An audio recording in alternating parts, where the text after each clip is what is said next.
وَلِلَّهِ الْأَسْمَاءُ الْحُسْنَى فَادْعُوهُ بِهَا. السلام علیکم ورحمۃ اللہ وبرکاتہ، نحمدہ ونصلی علی رسولہ الکریم، اما بعد فاعوذ باللہ من الشیطان الرجیم، بسم اللہ الرحمن الرحیم، رب اشرح لی صدری ویسر لی امری واحلل عقدۃ من لسانی یفقہوا قولی۔ آج ہم اللہ سبحانہ و تعالیٰ کے نام الجبار کے بارے میں گفتگو کریں گے۔ الجبار، صاحب جبروت، کمزور کی خستہ حالی دور کرنے والا، اصلاح کرنے والا، اپنی مخلوق پر بلند، ٹوٹے دلوں کو تسلی بخشنے والا۔ الجبار کا لفظ بہت سے معنوں میں استعمال ہوتا ہے۔ اردو میں عام طور پر جابر کا لفظ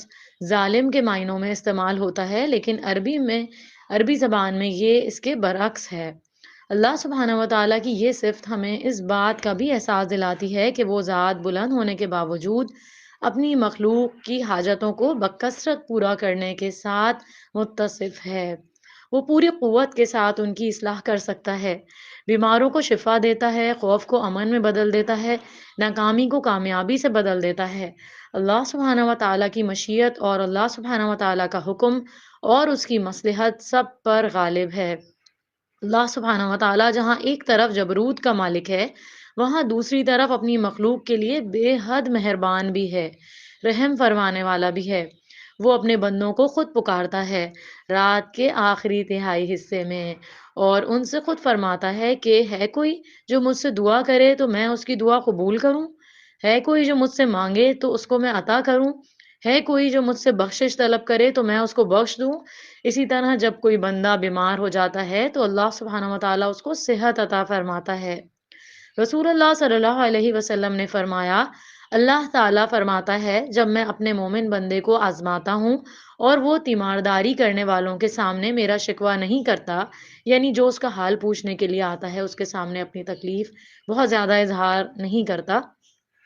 تو میں اس کو اپنی قید سے آزاد کر دیتا ہوں، اس کے پہلے گوشت کے عوض بہترین گوشت عطا کرتا ہوں، اور اس کے پہلے خون کے بدلے بہترین خون عطا کرتا ہوں، یعنی بدل کر وہ اثر نو عمل کرتا ہے، یعنی انسان بیماری کے بعد بالکل درست ہو جاتا ہے اور پہلے سے بھی زیادہ بہتر کام کرنے لگتا ہے۔ اسی طرح بعض اوقات بیرونی حالات انسان کے لیے بہت پریشان کن ہو جاتے ہیں، دنیا کے حالات، ملک کے حالات، شہر کے حالات، ایسے تمام مواقع پر بھی انسان کے لیے لازم ہے کہ وہ اپنے رب کو پکارے، اپنے رب سے دعائیں مانگے، کیونکہ اس کا رب الجبار ہے۔ وہ رب خوف کو امن میں بدل سکتا ہے، اس لیے ایسے حالات میں اسی کی طرف ہی رجوع کرنا چاہیے۔ پھر اسی طرح الجبار کا ایک معنی یہ بھی ہوتا ہے کہ وہ قوت سے اپنا فیصلہ نافذ کر سکتا ہے، اس کا حکم سب پر غالب ہے، کوئی اس کے فیصلے کو روک نہیں سکتا، کوئی اس کے حکم کے آگے رکاوٹ نہیں ڈال سکتا۔ وہ جو چاہتا ہے کرتا ہے، اور جو نہیں چاہتا وہ نہیں کرتا، کوئی اس کو اس کے کرنے پر مجبور نہیں کر سکتا۔ ابو حامد الغزالی کہتے ہیں کہ الجبار وہ ذات ہے جو اپنی مشیت کو ہر شخص میں جباری طور پر نافذ کرتا ہے، یعنی اگر وہ اس کے بارے میں کوئی فیصلہ کرنا چاہے، زندگی کا، موت کا، بیماری کا، عزت کا، ذلت کا، تو وہ اس کو نافذ کر سکتا ہے، کوئی اور اس کو روک نہیں سکتا، اس کا فیصلہ ہر ایک پر نافذ ہوتا ہے۔ سورہ الانسان آیت 30 میں آتا ہے، وَمَا تَشَاءُونَ إِلَّا أَن يَشَاءَ اللَّهُ إِنَّ اللَّهَ كَانَ عَلِيمًا حَكِيمًا، اور تم نہیں چاہتے مگر یہ کہ اللہ چاہے، یقیناً اللہ ہمیشہ سے سب کچھ جاننے والا، کمال حکمت والا ہے۔ پھر یہ بھی بات یاد رہے کہ اس کے غلبے سے کوئی باہر نہیں نکل سکتا، یعنی کوئی اس کے کنٹرول سے باہر نہیں۔ سورہ رحمان آیت 33 میں اللہ سبحانہ و تعالیٰ فرماتا ہے، یا معشر الجن والانس ان استطعتم ان تنفذوا من اقطار السماوات والارض فانفذوا لا تنفذون الا بسلطان۔ اے جن اور انس کی جماعت، اے جن اور انس کے گروہ، اگر تم طاقت رکھتے ہو کہ آسمانوں اور زمین کے کناروں سے نکل جاؤ تو ایسا کر کے دکھاؤ، کسی غلبے کے سوا نہیں نکلو گے، اس کے نکلنے کے لیے بڑا زور چاہیے، اور وہ بھی اللہ کے اذن کے ساتھ۔ پھر اسی طرح یہ ہے کہ اللہ سبحانہ و تعالیٰ کسی کے آگے جواب دہ نہیں، کوئی اس سے پوچھ نہیں سکتا، اس کے فیصلوں کے بارے میں اس کو چیلنج نہیں کیا جا سکتا۔ پھر اسی طرح اللہ سبحانہ و تعالیٰ جب کسی قوم کے بارے میں یا جب کسی انسان کے بارے میں کوئی فیصلہ کر لیتا ہے تو وہ قوم اپنی مرضی سے اس کو تبدیل نہیں کر سکتی۔ ہاں، یہ الگ بات ہے کہ اللہ سبحانہ و تعالیٰ جب تک جس کو چاہے ڈھیل دے، اختیار دے، مہلت دے، اور وہ اسے جیسے چاہے استعمال کرے، لیکن جب اللہ تعالیٰ کا اس کے بارے میں کوئی فیصلہ آ جاتا ہے، مثلاً عذاب کا فیصلہ آ جاتا ہے، تو پھر پوری قوم بھی مل کر نہیں ٹال سکتی۔ قوم نوح، قوم صالح، قوم سمود، قوم عاد، قوم فرعون، ان میں سے کوئی بھی نہیں بچا، اللہ کے فیصلے سے کوئی بھی بھاگ نہیں سکا۔ اللہ سبحانہ و تعالیٰ کا فیصلہ ان پر نافذ ہو کر رہا۔ ان لوگوں میں سے بھی صرف وہی لوگ بچے جنہوں نے اللہ کی بات مانی اور ایمان لے آئے تھے۔ پھر اسی طرح یہ بھی ہے کہ بعض اوقات اللہ سبحانہ و تعالیٰ وقتی طور پر کسی کو آزمائش میں ڈالتا ہے تاکہ وہ سمجھ جائے، اور پھر اس کے بعد اس کو اس طریقے پر ہدایت بھی دیتا ہے جب کوئی ہدایت کے لائق ہو تو۔ پھر اسی طرح دنیا کے معاملات میں تو اللہ سبحانہ و تعالیٰ کے فیصلے ہیں ہی، آخرت میں بھی سارے فیصلے اللہ سبحانہ و تعالیٰ ہی کے ہاتھ میں ہوں گے۔ ساری بادشاہت اللہ کے پاس ہوگی اور اسی کا حکم، اسی کا فیصلہ نافذ ہوگا۔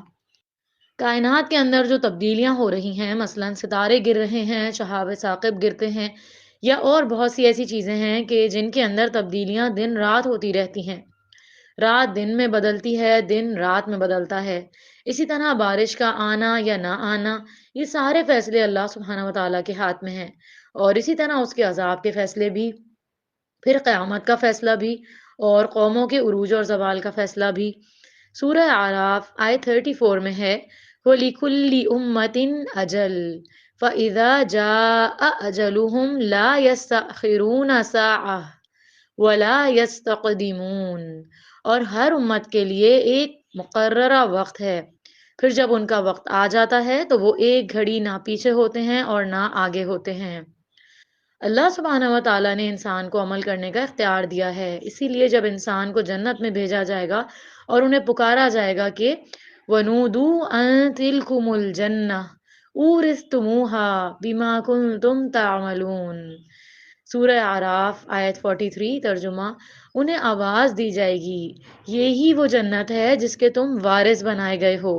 اس وجہ سے کہ تم عمل کرتے تھے۔ اللہ سبحانہ و تعالیٰ جب لوگوں کو جنت اور جہنم میں بھیج دے گا تو جو لوگ جنت میں ہوں گے وہ جہنم میں جانے والوں سے پوچھیں گے کہ سورہ مدثر آیت 42، ما سلککم فی سقر، تم جہنم میں کیسے پہنچ گئے؟ وہ کہیں گے ہم نماز نہیں پڑھتے تھے، یعنی خود اپنی زبان سے اقرار کریں گے کہ ہماری غلطی تھی، اور ہم غریب مسکین کو کھانا نہیں کھلاتے تھے، غریبوں کا خیال نہیں رکھتے تھے، بھوکوں کو نہیں کھلاتے تھے، ضرورت مندوں کی ضرورت پوری نہیں کرتے تھے، اور دین کے بارے میں بحثیں کرنے والوں کے ساتھ مل کر ہم بھی بحثیں کرتے تھے، اور ہم یوم الدین یعنی جزا کے دن کو جھٹلاتے تھے، یہاں تک کہ ہمارے پاس یقین آ گیا، یعنی موت آ گئی۔ اب اس حقیقت کو ہم فیس کر رہے ہیں، اور اللہ سبحانہ و تعالیٰ کے اس فیصلے کو کوئی بھی پلٹ نہیں سکے گا۔ اللہ سبحانہ و تعالیٰ کا یہ فیصلہ نافذ ہو جائے گا کیونکہ دنیا میں اللہ تعالیٰ نے اختیار دیا تھا، آج ان کے پاس اختیار نہیں ہے۔ سورہ حامیم السجدہ آیت 46 میں آتا ہے، من عمل صالحا فلنفسه ومن اساء فعليها وما ربك بظلام للعبید، جو نیکی کرے گا وہ اپنے بھلے کو کرے گا، اور جو برائی کرے گا تو اس کی ذمہ داری اسی پر ہے، اور تمہارا رب بندوں پر ظلم نہیں کرتا۔ اسی طرح اللہ سبحانہ و تعالیٰ ہر متکبر اور سرکش جبار کے دل پر مہر لگا دیتا ہے۔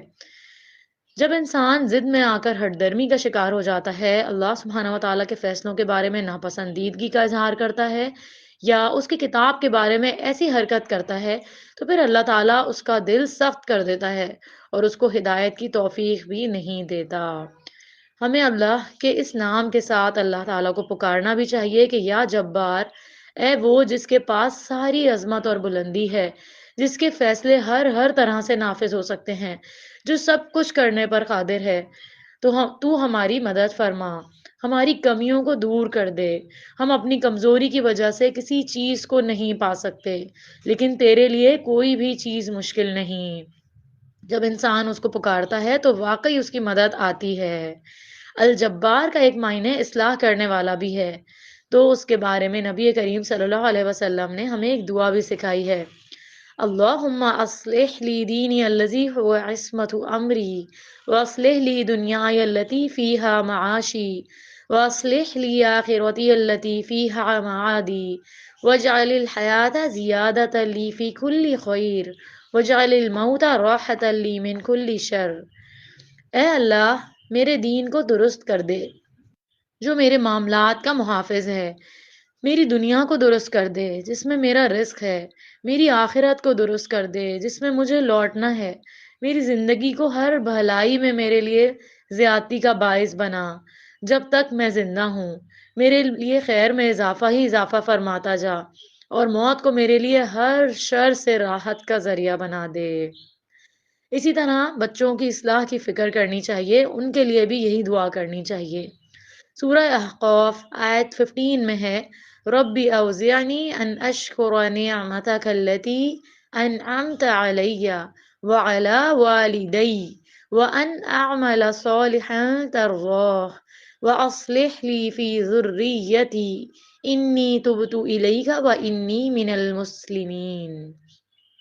اے میرے رب، مجھے توفیق دے کہ میں تیری اس نعمت کا شکر ادا کروں جو تو نے مجھ پر اور میرے ماں باپ پر انعام کی، اور یہ کہ میں نیک عمل کروں جسے تو پسند کر لے، اور میری اولاد میں اصلاح کر دے۔ اولاد کی اصلاح کے لیے بھی اور سرکشی کے مقابلے کے لیے بھی اللہ سبحانہ و تعالیٰ کی اس صفت کو یاد کر کے پکارنا چاہیے کہ اے جبار، تو جو سب کی اصلاح کرتا ہے، تو میری اولاد کی بھی اصلاح کر دے، میں تیری طرف توبہ کرتی ہوں۔ پھر اسی طرح یہ ہے کہ دو سجدوں کے بیچ میں بھی اللہ سبحانہ و تعالیٰ سے دعا کرنی چاہیے، اللہم اغفر لی ورحمنی واہدنی ورزقنی وجبرنی۔ اسی طرح انسان اپنی عملی زندگی میں خود جابر اور قاہر بننے سے پرہیز کرے، یعنی دوسروں کے اوپر غلبہ پانے کی کوشش نہ کرے یا دوسروں کے ساتھ زیادتی نہ کرے، بلکہ اللہ سبحانہ و تعالیٰ کے احکامات کے آگے جھکتا رہے، اور اس کے لیے انسان دنیا کے بڑے بڑے جابروں کے انجام سے سبق پکڑے۔ اللہ سبحانہ و تعالیٰ ہر انسان کو کچھ نہ کچھ دے کر آزماتا ہے۔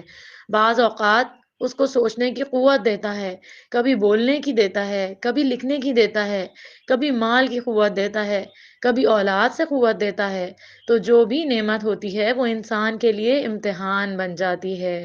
تو شیطان چونکہ انسان کے ساتھ ہے، تو بہت دفعہ وہ ان نعمتوں اور ان قوتوں کو غلط راستے پر ڈالنے کی کوشش کرتا ہے، اور انسان کبھی اس کے بہکاوے میں آ جاتا ہے۔ تو ایسے میں کبھی بھی انسان اپنے کسی اختیار، کسی بھی نعمت کی وجہ سے اگر دوسروں کے اوپر زیادتی کرنے لگا ہے تو اسے رک جانا چاہیے۔ اللہ سبحانہ و تعالیٰ ظالم کو یا جابر کو ایک وقت تک تو مہلت دیتا ہے، لیکن اس کے بعد اس کی رسی کھینچ لیتا ہے۔ اسی طرح ہدایت سے بھی وہ محروم ہو جاتے ہیں۔ اللہ رب العزت ہمیں اپنے ان بندوں میں شامل کر لے جو واقعی اس کے پسندیدہ اور چنے ہوئے خالص بندے ہیں، اور ہمیں اللہ سبحانہ و تعالیٰ اپنے اس نام کی، اپنی صفت کی بہترین معرفت عطا فرما دے، اور اس کی بہترین معرفت عطا فرما کر ہمارے عمل کو اس کے مطابق بدل دے۔ آمین یا رب العالمین، وآخر دعوانا عن الحمد للہ رب العالمین، سبحانک اللہم و بحمدک، اشہد ان لا الہ الا انت، استغفرک و اتوب الیک۔ السلام علیکم ورحمۃ اللہ وبرکاتہ۔